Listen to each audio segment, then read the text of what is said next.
To open the debug menus, press Ctrl-Shift-tilde. Top left corner has a drop-down menu. Info displays your system's endgame information. Services is a file browser. I don't think we can do anything from here except see what files are in the game and how they're organized and how they are named. Logs displays the game's task log. The bottom right corner has some filters. The console is the console. Typing in question mark gives us a list of possible commands and command categories. To see options in a category, type in a category, then space, then question mark. Pressing the arrow keys up and down quickly cycles between your last used console commands. That way you don't have to keep writing in the same console commands over and over again. Some good ones to keep around on a post-it note are camera fly, which is free camera, and camera first person, which returns us to Daniel's body. Player parameter immortal, true or false, is God mode. Player parameter metabolism available, true or false, locks and unlocks our metabolism to 0. I'll try to make more videos exploring specific commands later, like the NPC spawner and the item spawner.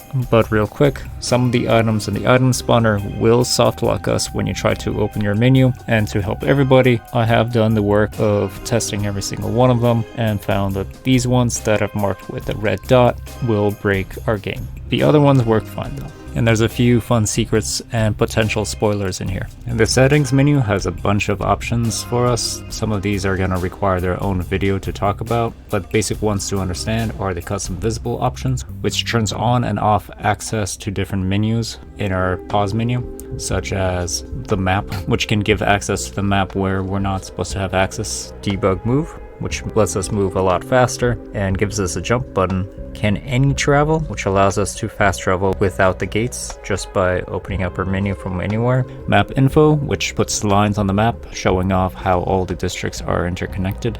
The paths seem to be color-coded, where pink lines can be manually navigated, but the yellow and white ones are fast travel only, at least in this version of the build.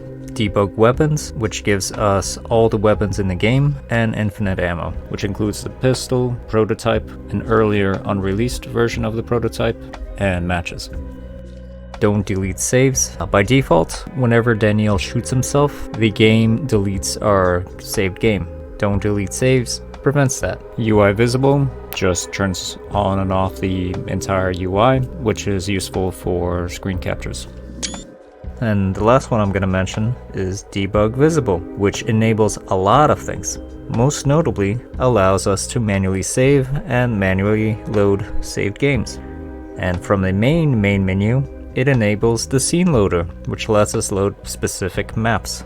Now for a lot of these maps, they just don't exist in quarantine. They're just not in the files. So when we try to load them, the loader stalls and we get soft locked in the loading screen. These ones that I've marked in blue do work and we can load them and explore them. The ones I've marked in yellow, however, don't have any collision and we fall through the map when we load in. So if we want to explore them, we have to quickly go into camera fly and fly around in order to explore. You're going to want to find and install the No More Fog mod from Pathologic on nexusmods.com. I have not found an easy in-game way to turn off the fog, but we have this and it's pretty painless to install and uninstall. I'd like to make a video or two about some of these because they have some quirks with these maps. Debug Visible also does a few secret things as well, like while you have it on, if you open the debug screen while in dialogue, it will skip the dialogue. But be careful with this, because the way it seems to do this is by spamming the first option in the dialogue tree, which doesn't always progress the dialogue. In some dialogue, this will soft lock us. With debug visible on, if we press F9, it opens this debug decrease screen. I have not explored all the ins and outs of it yet, but on the bottom left, there seems to be a list of potential decrees we can make on particular days, including Poetry Day. Debug visible also does some other secret things too, but those will probably be their own video.